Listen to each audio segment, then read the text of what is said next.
Okay, we are live. ¿Qué tal, amigos? Stuart here from Spain Speaks with this evening's live stream, 7:40 p.m. It is the 7th of September. It is also Father's Day in some parts of the world, namely Australia. So happy Father's Day to all of the fathers out there down under. Looking at some of the main stories that have caught my attention in the press here today in Spain. Not a lot of news around, I will say, but we'll look at what I have been able to find. We'll look at some comments that have been left on the channel in recent times by viewers, and we'll take a look into the chat section, the viewer chat section on the live stream, see what's bubbling away there. So if you are watching this evening live, say hello in that chat section. Now, straight into the news.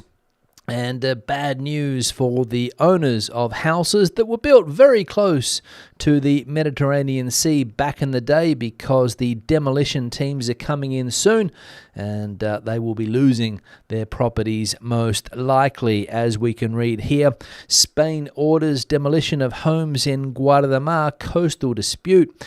In Guardamar del Segura, Alicante, 86-year-old Maruchi Saura faces losing her only home, where she has lived for over 3 decades, under a government order to demolish coastal houses deemed illegal under Spain's 1988 coastal law. Residents like Saura, whose family acquired the property in 1955, must pay for the demolition themselves if they do not act by the 15th of September. She and around 60 other families insist they did not build illegally, claiming they are unfairly labelled environmental terrorists and squatters. The Ministry for Ecological Transition argues the houses disrupt natural sand and tide dynamics, worsening erosion. Local residents, backed by the Generalitat Valenciana, or the Valencian government, dispute this, saying the homes form part of Guardamar's cultural and family heritage across 5 generations. The municipality, led by the PSOE political party, supports the government's stance, leaving many families facing displacement without compensation or alternatives. So the demolition orders out on those homes in Guardamar. People face losing those properties, which, as I said, built very, very close to the coast. In fact, when you see images of these houses, you can't believe how close they are to the sea. The residents there argue that when they built those homes, the sea was some 50 meters further away. But of course, over the years, rising sea levels in that part of Spain now means that the sea often laps up on their terraces or their balconies, or whatever you want to call it. We'll have a look here at a Google image of the area, and we can see where these houses are located, where it says Valente Playa 1964. You can see those houses built there on the coast. So a privilege, some would say, for people living in those homes, but others, as we know, saying that they are environmentally damaging to the coastal area in that part of Spain, Alicante, or Guardamar del Segura, which is not far away from Torrevieja, if you're thinking where is this place located in Spain. And another image of these houses here, this image from TripAdvisor, and you can get an idea at the proximity to the coast. And of course, when the storms come in the winter months, the fronts of, or the backs, or whatever you want to call it there, of those homes are battered by the sea, also causing a lot of damage. So those homes facing demolition by the 15th, or people have to act by the 15th of September, or they're going to have to pay for the demolition themselves. So residents like the 86-year-old that we saw there, I can't remember her name exactly, Maruchi Saura, facing problems when it comes to finding a place to live, because where is she going to go? That is her argument. So two sides of the coin here. As always, you've got the Valencian government, which is controlled by the major opposition party in Spain, the Partido Popular, supporting the people living in those houses, and of course the government wanting to adhere to the 1988 Spanish coastal law and evict people and demolish those houses, which, let's be honest, nowadays would never have been built. Different times, of course. And while we are on the subject, let's take a look at some of the other houses or buildings in the top 10 of breaching Spain's environmental laws, that 1988 law, starting off with this hotel in the Almeria province, I think. Again, very, very close to the coast. Illegal building, apparently, still sitting there. It hasn't been demolished yet because it's caught up in legal and red tape, I imagine. So this, how would you even call this building here on the coast in the middle of nowhere in a natural area, natural space, natural park, I think it's called, still there. And this one here, in another town in Alicante, you can see how close those buildings are to the sea. So amazing, some of the coastal construction that has gone on over the years here, and Spain in 1988 finally saying this is enough. You can't build that close to the coast for environmental reasons, of course, and that's what we are dealing with there.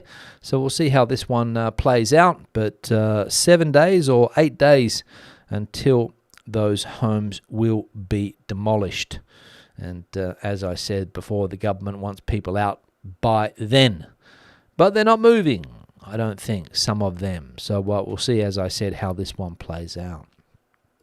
Next piece of news, and climate change and extreme weather push up insurance costs in Spain. Climate change and the extreme weather it fuels, from storms and hail to heat waves, drought and wildfires, are already putting pressure on insurance prices in Spain. A survey of insurers by El País found most companies confirm rising risks are translating into higher premiums, though increases remain contained thanks to Spain's reinsurance system. Two state-backed entities, the Consorcio de Compensación de Seguros and Agroseguro, absorb the cost of most of the most severe disasters, such as Valencia's recent flooding. This system has so far prevented certain areas from becoming uninsurable, a problem seen in parts of the United States hit by major climate catastrophes. Insurance typically cover frost, storms, snow, hail, and fires, although wildfires affect relatively few insured homes. The Consorcio covers floods, gales over 120 kilometers an hour, earthquakes, and volcanic eruptions, while Agroseguro pools risks for severe agricultural losses from drought, hail, and fire.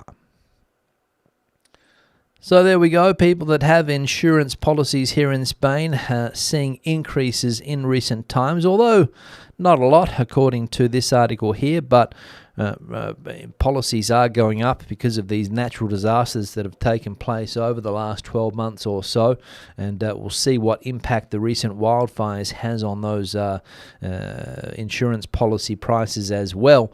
But of course, the Dana in Valencia last year, all of the damage that it caused, thousands and thousands of cars destroyed, buildings destroyed, and all of the public infrastructure works that were also destroyed.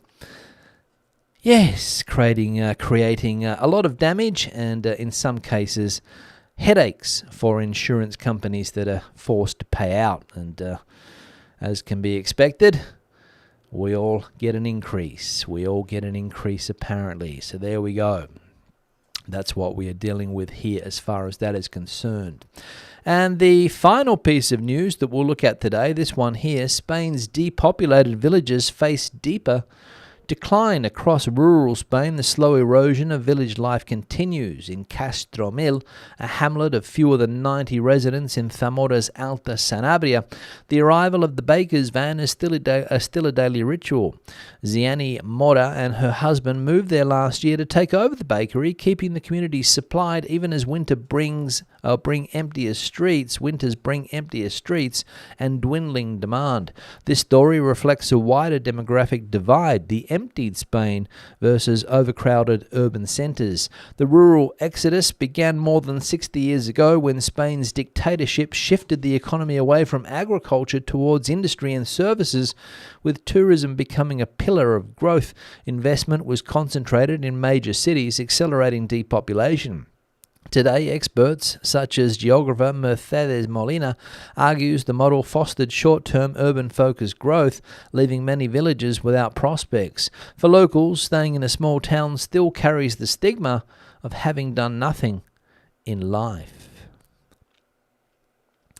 So the reality for many people that are living in these depopulated parts of the country, especially in areas like Castilla y León, the province of Zamora, parts of Galicia as well, the shrinking populations, the reduction of services in places like that, and of course young people that don't see a future in these places moving to cities, and also families moving to cities because they want to give so-called opportunities to their children and family members, and these towns become virtually dead, trying to be kept alive by people like the ones mentioned there that have moved there to take over the bakery.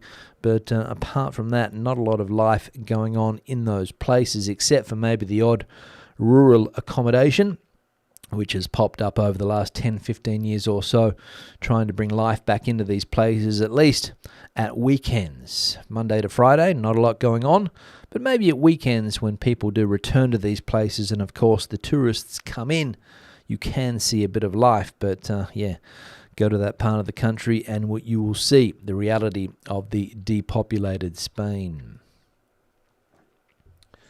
Now we'll take a look at some comments that have been left on the channel in recent times by viewers, starting with this one here from Phil. Hi Stuart, we've owned an apartment in Murcia, in the Murcia region of Spain for 4 years now, and on top of the cost and fees of the apartment, I think the majority of our disposable income we spend in Spain, we regard 90-180 as a real pain, but hope one day this rule could be relaxed. Thanks, Phil, for the comment there. I'm sure lots of people would like to see the 90-day rule relaxed for citizens of the United Kingdom. We saw an article the other day, the Mallorca Daily Bulletin or whatever it's called, putting that out there in the headline. And I used that in an article the other day as well, because people are still hoping that there will be change given the improved relations between Spain and the UK in recent times, having got a deal settled on Gibraltar. We saw Pedro Sanchez the other day meeting with Mr. Starmer at 10 Downing Street. And people are optimistic that there will be some type of change, but again, I don't see it happening anytime soon because of the rest of the European countries and the inability, I think, for countries to act on certain things bilaterally, meaning that Spain and the UK come to their own agreements over certain things without the rest of the European Union, which, as I said, is difficult because of the Schengen Treaty, which means open borders. So if you come into Spain and you're able to stay for longer than 90 days, theoretically you could slip into another European country, for example, Portugal, France, or whatever, and spend your time there as well. So tricky, I would say, but people live in hope. People live in hope. Want to hear from Red Nose 66. 90-day rule for homeowners should not be relaxed. Far too many of them are older and voted for Brexit. Let them enjoy the fruits of their vote. Controversial comment here from Red Nose. Got a few replies, of course, and a little bit harsh, I would say. Should not be relaxed. People need to suffer for their Brexit vote, if that was indeed the case. So Brexit's still a point of contention for many in the UK. Even though it was quite a while ago now, going back close to, nearly a decade since that vote took place. So going back a long time, but divisions slowly healing or not, I don't know, depending on if we read comments like this one here. Should not be relaxed to make people have to enjoy the fruits of their Brexit vote. So a little bit harsh in my opinion, but I'll let you guys comment on this and come to your own conclusions. One here from Salon Zip. It doesn't matter that relations with Spain have improved with the UK. Pedro Sanchez will last at most until the 2027 elections. Then there will be a Spanish PP Vox government and things will get complicated. The first thing that will fall will be this habit of using Malaga Airport as an alternative runway to Gibraltar when you cannot land in Gibraltar. Pedro Sanchez has facilitated the use of Malaga Airport without emergency causes on a routine basis, and the PP is going to cut that attitude. So the comment here from Salon Zip, I think that is, or something like that. Not optimistic that Pedro Sanchez will be in power beyond 2027 when next elections, the next general elections here in Spain have to be called. I think we've got autonomous community elections before then, which are going to be interesting, as they were the last time as well, when political parties like Vox and the Partido Popular joined forces in some parts of the country. And Mr. Sanchez will be forced to call elections before then. He is optimistic that he's going to continue. He sees no problem getting to the end of this term and extending for another 5 years, or however long the terms are here in Spain, 4 or 5 years, I think. I'm not so optimistic because I remember the former vice president of the country, Pablo Iglesias, say back in the day that the coalition government was going to be around for decades, I think was his statement. He didn't last much longer after that, so I don't know whether Pedro Sanchez will be around or not. Maybe they need some fresh blood in that party, but of course, given the way that the Socialist Party seems to be working at the moment, don't want to use the word that starts with D and ends with ship, but you could come to that conclusion looking at the way that the Socialist Party here in Spain works with leader Pedro Sanchez at the helm.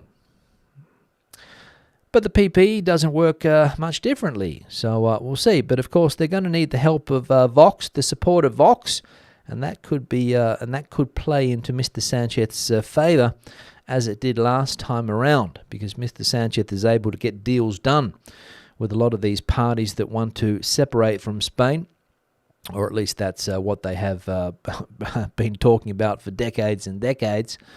But the PP doesn't have that same pulling power to get these parties on side because they have a different vision of the country, basically. So it'll be interesting come 2027, but that person there not optimistic. Action Jackson, left another comment here. Is there actually a dog on the end of that lead, Stu? It seems very quiet and obedient. Thanks for the comment there, Action Jackson. Yes, there is a dog at the end of the lead when I go for a walk in the mornings. My dog Mia, she's very discreet, she's very quiet, very obedient, I will say. Allows me to record without too many problems. Of course, we have to stop for toilet breaks and things like that. And I have to do some picking up and buck the trend that a lot of people seem to follow here in my local area of not picking up after their dogs. But that's not me. So whenever the time comes, I stop the camera, do what I need to do, as does Mia, and we continue walking. But you're right, Mia is an obedient dog and very quiet as well. So thanks for the comment there. Another one here from Penrose. Ryanair use these disputes to drop some marginal routes. You won't see them pulling out of Alicante or Las Palmas. Thanks, Penrose. Yeah, you could be right. They use these disputes to get out of having to go to airports in Spain where, let's be honest, there's not a lot of traffic coming in. Places like Valladolid, places like Burgos, and other airports. Jerez, I think, was another one. The north of Tenerife, Santa Cruz airport there. Tenerife Norte, I think the airport's called. Drop that one as well over the winter months. So, yeah, they could be using it as an excuse. But the Spanish government is not happy. But the minister came out the other day also and said, I think a couple of ministers came out. The transport minister came out and the consumer minister came out and said that if Ryanair doesn't want the routes, another airline company will pick them up. They're confident of that and pay the increased charges to operate at Spanish airports. But Penrose might be right that the Alicante route or the Las Palmas route or the south of Tenerife route will continue to put money in the pockets of companies like Ryanair because they are popular destinations, but Valladolid in the middle of Castilla y León, maybe not. Maybe not. So thanks for the comment. And the final comment here from Leonardo. Great news site. I thought during the video you were in England walking through a council estate. Thanks, Leonardo. Yes, I went for a walk around my local neighbourhood the other day. I've done it on many an occasion. And Leonardo is not the first person to point out that the houses look very similar to some designs that you might see in parts of the United Kingdom. Housing estates or council estates? Maybe, I don't know. But where I'm living here, we do have the odd council housing block. And if you think that the ones that you saw in the video the other day are not very attractive, you should see these ones, because walking past them, it takes you back to the Soviet Union in the 1970s and 80s, if you get my drift with the type of buildings that they have put up here. Terrible, shocking. But I don't think Spain is really known for its urban design. In fact, there have been books written over the journey of even Spaniards saying that a lot of the cities here in Spain are atrociously ugly to look at when it comes to urban design. Some people would agree, some people wouldn't, but it is what it is. It is what it is. Now we're going to go into the comment section, check out, or the chat section, sorry, to see what has been bubbling away since I've been rambling on about the news for the last 20 minutes or so. Firstly, I have to change the backdrop picture. This one is on the screen now. It was sent in. Let me see if I can remember who sent this photo in. Mitchell, I think this is. And it's a picture of the town hall building in the city of Valencia. And interestingly enough, this wasn't a digital photo. I think it's been obviously digitalized, but it was an original photo, I think, a print photo, I think. So thanks for sending this one through. And I don't know whether the Plaza de Ayuntamiento continues to look this way or not, or how old the photo is, but thanks, Mitchell, for sending the photo through. If you've got a similar picture that you would like to see on the backdrop, if you have been in Spain recently and taken a photo, or in the past traveled around Spain and you've got some photos in your phone that you think would be worthy of the backdrop, the email address is this one here. There we go, spainspeaks@gmail.com. Feel free to send those photos through. And any other information that you would like to send my way, feel free to send it through to spainspeaks@gmail.com whenever you can. Also, if you have not hit the like icon yet, we're currently sitting at 39 likes. If you haven't hit the like icon, do us a favor and hit it, please. We'll see if we can get up to a decent tally of likes today by hitting that like icon. Now, let's get into the chat section. I'm just going to de-blur the background there so we can see the street activity. I'll get this off the screen as well. And again, say thanks to the people that have supported the channel in recent times, whether it's on the Super Thanks here on YouTube or the Super Chat option during the live streams, people that have bought me a coffee, longer term supporters on Patreon, thank you very much for that support. And of course, the channel members here on YouTube, again, thank you very much for your continued support there. Now, into the chat section. Let me find it and open it up. Let's see what's bubbling away there. I think I saw a super chat from Marcus, €5. Greetings from the land of kebabs and yogurt.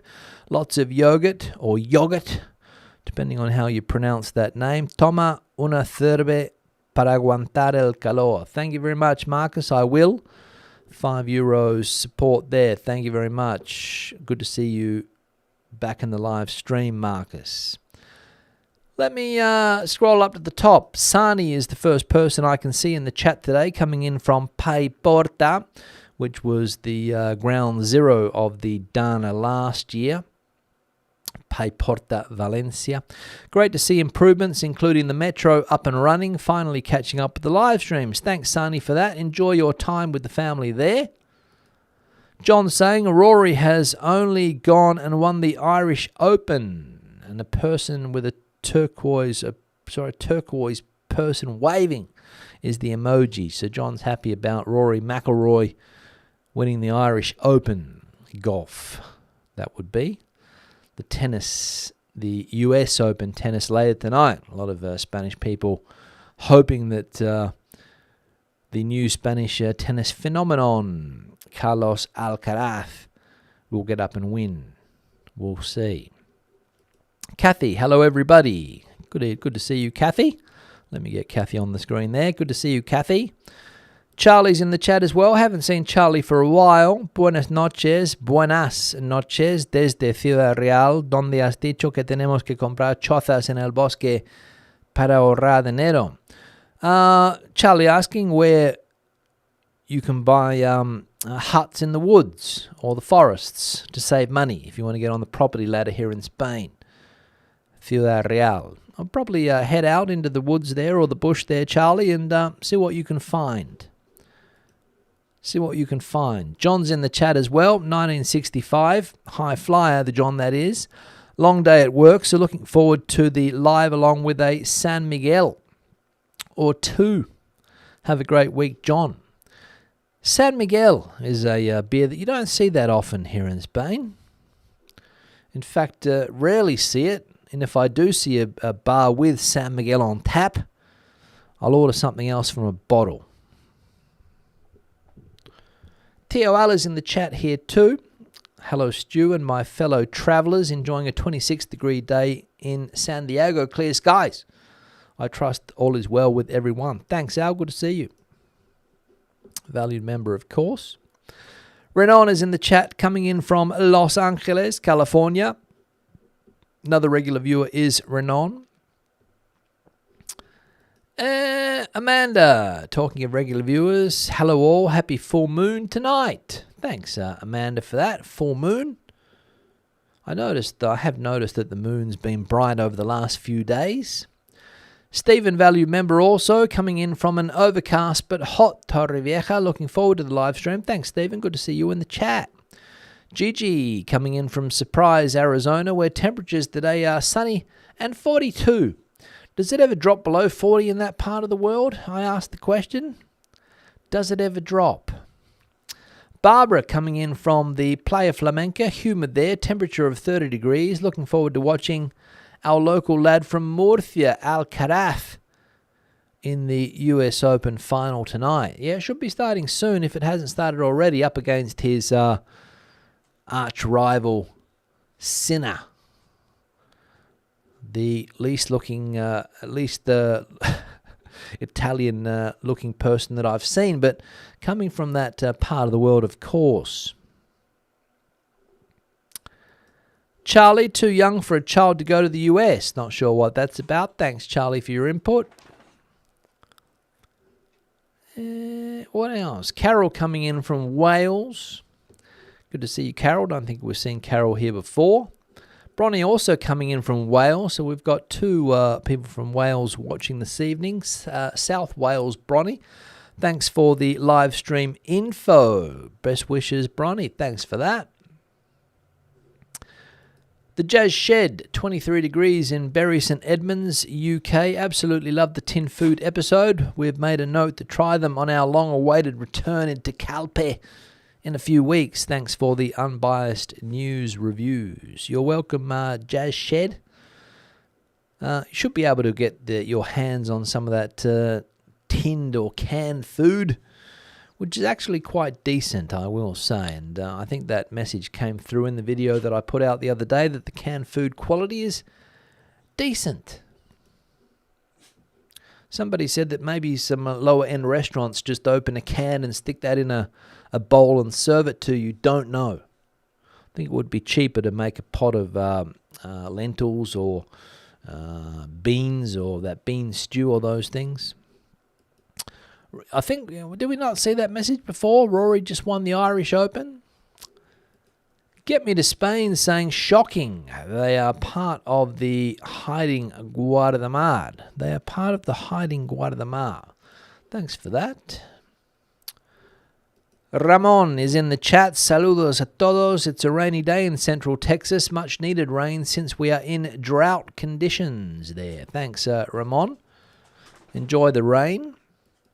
Leonor, thank you for all of the info. Hashtag Spain. Thanks for that, Leonor. Christine's in the chat here too. Hello, everyone. Hope all is well. Wishing you good luck to all those in the back-to-school grind this week. Christine, not ready to go back to school this week. I'm sure many teachers aren't ready to go back to school this week, but it is what it is. Alicante is not looking great for building into the sea. Thanks, Charlie. We saw those houses before there in Alicante. A little bit too close to the water, I would say. Probably no restrictions back in the day when they were put up. The argument that the owners of those houses put forward is that the local council at the time welcomed those houses being built because it stopped the sand dunes from blowing sand into the town. I think that was the excuse. But those things don't fly in 2025 with all of these environmental protection laws that we have. Steppenwolf, a.k.a. Colin, coming in from Santiago de la Ribera on the Mar Menor, 30 degrees there. Thanks, Colin. Good to see you. Flattergirl coming in from a cloudy Toronto. Hope everyone has a good week ahead. Thanks for that. Another week starting tomorrow. Erica, muggy, greyish terraza, where Erica is coming in from. Hope everyone had a good weekend. Tomorrow, sitting on a bench, watching the kids going back to school and enjoying the retirement. Erica recently retired, of course. No more teaching. Marcus's sister-in-law had a surprise. Should have known better, signing the escritura, buying their flat at the beach. Thanks, Marcus, for that. What was the surprise? Small print, there we go, in the escritura. The deeds, I think the escritura would be. If the building falls down, there's no repairing it. Coastal law, there we go. So buyer beware of these coastal properties in Spain. If it falls down, no repairing it. What else we got going on here? Let's have a look. If I can find something.